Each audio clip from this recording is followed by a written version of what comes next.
अस्सलाम वालेकुम। आज हम डिस्कस करने जा रहे हैं अबाउट फैमिली रेनिनकुलेसी। रेनिनकुलेसी फैमिली के अंदर नंबर ऑफ जेनरास 35 रिपोर्टेड है। नंबर ऑफ स्पीशीज इसके अंदर तकरीबन 1500 के करीब इसमें स्पीशीज पाई जाती हैं।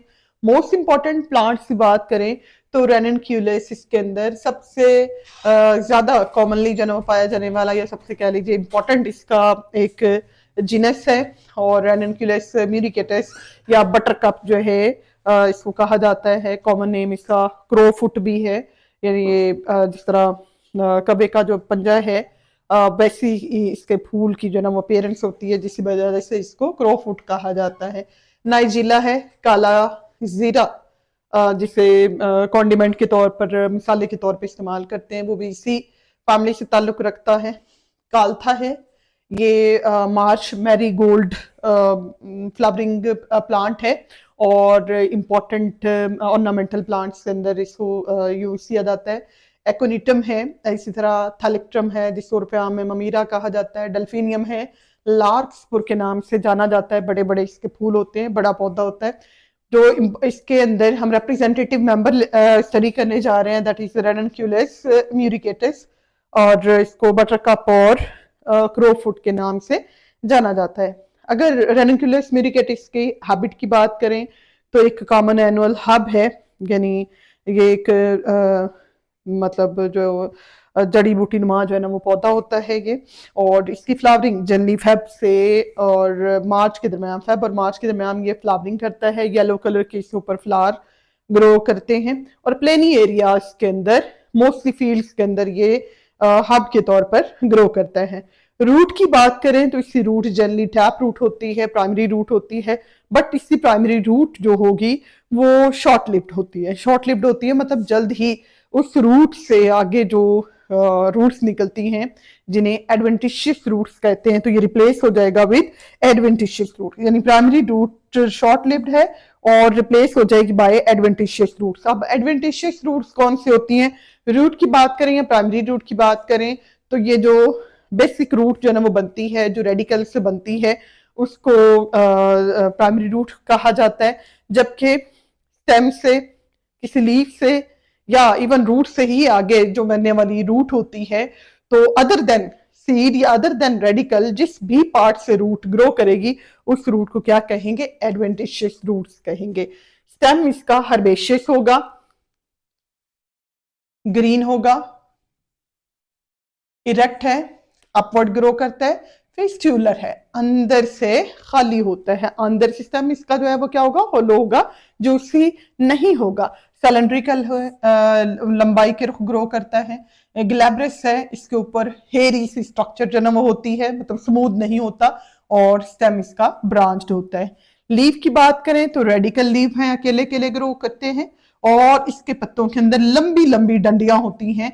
लॉन्ग पेट्यूल इसके अंदर पाया जाता है। लीफ दो तरह का है, कॉलन भी है, मेन स्टेम के ऊपर ग्रो करता है, और रेमल भी है, जो साइड से निकली हुई शाखें होंगी उनके ऊपर, शाखों के ऊपर भी पत्ते जो लगेंगे उन्हें रेमल कहेंगे, जो स्टेम के ऊपर लगेंगे उन्हें कॉलन कहेंगे।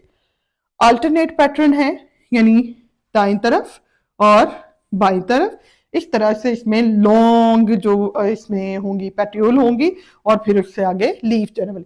लीफ की जो बेस होती है वो शीदिंग है, मतलब जिस तरह अगर गन्ने को जो है ना वो देखें तो गन्ने का जो जहां पे इसकी नोड्स होती हैं, जहां से लीफ अराइज होते हैं, वहां से ये पहले यहाँ तक कवरिंग आ रही होती है, फिर यहाँ से ये बाहर की तरफ जन्म निकलता है। तो ये कवरिंग जितनी जन्म आ रही होती है ना, इसको कहते हैं शीत। तो लीफ की जो बेस है वो शीत है, शीदिंग है, यानी उसने स्टेम को कवर किया होता है और कुछ पार्ट इसमें बेस पे कवर्ड होता है, बाद में जाके ऊपर की तरफ ये साइड से ग्रो कर जाता है। सिंपल लीफ होते हैं इसके अंदर, एक्स स्टिपुलेट है, स्टिप्यूल एब्सेंट है इसके अंदर, रेटिकुलेट मल्टी कोस्टेड है, यानी रेटिकुलेट वेनेशन है, नेटवर्क होता है वेन्स का और उसमें मल्टीपल रॉज बन रही होती हैं, इसलिए ये मल्टी कोस्टेड है। ग्लैब्रस है, यानी लीफ की सरफेस जो है वो भी हेरी होती है, स्मूथ नहीं होती। इन्फ्लोरेसेंस इसमें सिंपल इन्फ्लोरेसेंस है, यानी सिंगल सिंगल लीव लगते हैं। वो सिंगल लीव इसमें टर्मिनल भी हो सकते हैं, यानी स्टेम के बिल्कुल एंड पे लगे हुए, या फिर एक्सिलरी भी हो सकते हैं, स्टेम और ब्रांचेस के दरमियान से भी निकले हुए लीव फ्लावर हो सकते हैं। फ्लावर इसका पेडिसिलेट होगा, यानी पेडिसल इसमें डंडी मौजूद होगी, ब्रैक्टिएट होगा, ब्रैक्ट प्रेजेंट है, बाइसेक्सुअल है, मेल और फीमेल रिप्रोडक्टिव स्ट्रक्चर एक ही फ्लावर के अंदर है, कंप्लीट स्ट्रक्चर मौजूद है इसके अंदर, एक्टिनोमॉर्फिक है, सारी सेपल्स और पेटल्स की जो अरेंजमेंट है वो एक ही जैसी हैं, और मोर देन वन प्लेन से उसको टू इक्वल हार्स में डिवाइड किया जा सकता है। हाइपोगाइनस कंडीशन इसमें पाई जाती है, येलो इन कलर होते हैं फ्लावर। कैलिक्स में 5 सेपल्स होंगी, पॉलीसेपलस कंडीशन है, 5 सेपल है, और सारी सेपल अलग अलग हैं, जुड़ी हुई नहीं है, यानी पॉलीसेपलस का मतलब सेपल्स फ्री है। येलोविश ग्रीन है। अब जनरली सेपल्स का कलर ग्रीन होता है, लेकिन ये येलोविश ग्रीन है, यानी एग्जैक्ट ग्रीन नहीं है, बल्कि ये पिलाहट लिए हुए ग्रीन कलर ही होगा, यानी ग्रीन और येलो का ये मिक्स्ड जन्म होता है। स्लाइटली पेटलाइड है, पेटलाइड कहते हैं जब सेपल्स कलर्ड होती हैं, तो कलर्ड सेपल को पेटलाइड कहते हैं। अब चूंकि ये येलोइश ग्रीन है, इसलिए ये है स्लाइटली पेटलाइड। और कैडोशियस है, इसमें जो इसकी अरेंजमेंट होती है इसकी पेटल्स की, वो एक जैसी जो है ना वो अरेंजमेंट इसमें जो है ना बन रही होती है, सेमी सर्कल साइज में बन रहा होता है। इन्फीरियर है, लोअर साइड पे ये प्रेजेंट है। क्रोला में 5 पेटल्स होती हैं, पोली पेटल्स कंडीशन है, पेटल आपस में जुड़ी हुई नहीं है। ओबोवेट है, यानी ओवल शेप की होती हैं, गुलाई में होती हैं, येलो इन कलर है। हर एक जो इसमें पेटल होगी उसकी बेस पे एक पॉकेट शेप की, एक जेब की शक्ल नुमा जो है नेक्ट्री प्रेजेंट होती है, जहां से नेक्टर को सक करने के लिए इंसेक्ट जो है ना वो अट्रैक्ट होते हैं, और ये भी इंफीरियर है। एंड्रोशियम में हमारे पास स्टेमन्स आ जाते हैं। स्टेमन्स का नंबर क्या है? इनडेफिनेट है, और स्टेमन्स आपस में जुड़े हुए नहीं हैं, तो पोलीएंड्रस कंडीशन पाई जाती है। स्पाइरली अरेंज होते हैं ये, और फिलामेंट इसके अंदर सारे के सारे क्या होंगे? स्पाइरली अरेंज्ड होंगे, मतलब स्प्रिंग लाइक जो है उनमें अरेंजमेंट पाई जाती है। एंथर्स इनमें इलोंगेटेड होते हैं, और ये इलोंगेटेड इस पे एंथर है, और बेसिफिक्स होते हैं, और एडनेट है, जुड़े हुए हैं किस साथ? ये फिलामेंट हमारे पास ये एंथर है, तो एंथर किस तरह की है? एंथर एडनेट है, किसके साथ? फिलामेंट के साथ। और ये भी क्या है? इंफीरियर है।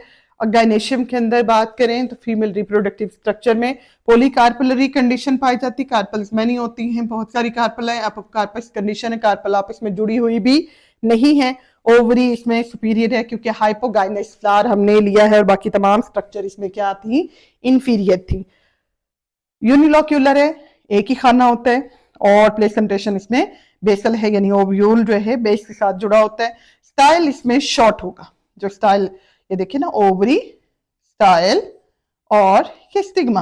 तो ओवरी इसमें हमने कहा क्या है? यूनिलोक्यूलर है, और जो इसमें प्लेसेंटेशन है वो बेसल थी। जो इसका स्टाइल है ये शॉर्ट है, और इसका जो स्टिग्मा है वो भी बहुत यूनिक फॉर्म में पाया जाता है।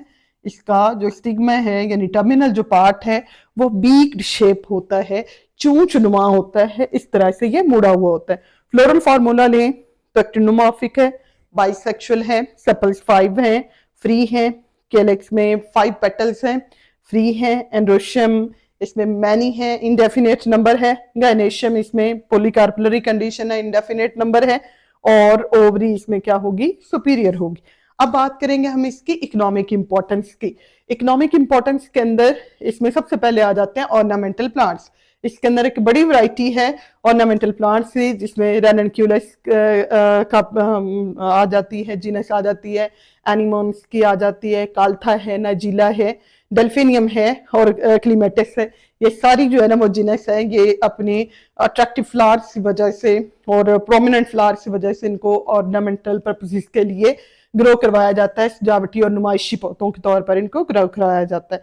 सेकेंड इंपॉर्टेंस हमारे पास पॉइजनस प्लांट्स से आ जाती है। इसके तकरीबन तमाम स्पीशीज के अंदर एक एक्रिड जूस प्रोड्यूस होता है, जहरीला मवाद जो है ना वो इसमें प्रोड्यूस होता है, और कुछ स्पीशीज के अंदर ये क्या हो जाता है, एक्सट्रीमली पॉइजनस होता है, बहुत ज़्यादा जहरीला भी हो सकता है, मेडिसिनल इम्पोर्टेंस की भी हामिल है ये। मेडिसिनल प्लांट्स अगर इसके अंदर लें तो इसमें बहुत सारे इम्पोर्टेंट ऐसे प्लांट हैं जो मेडिकली बहुत इम्पोर्टेंट है, लाइक इसमें एकोनिटम हेट्रोफाइलम है, इस स्पीशीज से ऑब्टेन होता है एकोनिटम, और एकोनिटीन भी कुछ जगहों पे इस केमिकल को लिखा जाता है।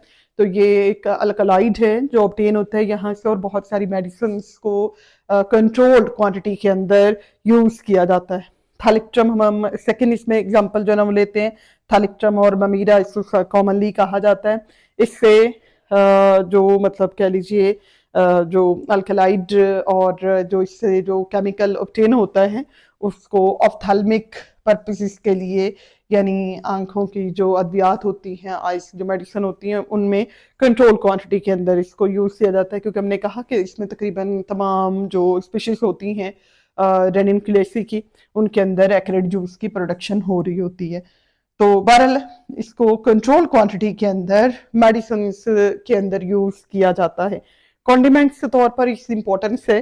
कॉन्डिमेंट्स मसालों के अंदर जो नाइजीला के सीड्स हैं उनको मिसाले के तौर पर इस्तेमाल किया जा रहा है, यानी काला जीरा जो है वो जीरे के जो बीज होते हैं वो कहाँ से आ रहे हैं, वो नाइजीला के प्लांट से आ रहे हैं, और नाइजीला के सीड्स जो हैं इनको कॉन्डिमेंट के तौर पर ये एक कॉमन जो है हमारा किचन इसमें कॉन्डिमेंट है। और ये थी हमारे पास फैमिली रेनिनकुलेसी जो कि इम्पोर्टेंट है बहुत सारे हवालों से, स्पेशली ऑर्नामेंटल पर्पसेस के लिए इम्पोर्टेंट है। पॉइजनस प्लांट इसके अंदर बहुत सारे रिपोर्टेड हैं, मेडिसिनल वैल्यूज इसके अंदर रखते वाले प्लांट्स मौजूद होते हैं, और कॉन्डिमेंट्स के तौर पर यूज़ होने वाले प्लांट्स भी इस फैमिली से ताल्लुक़ रखते हैं।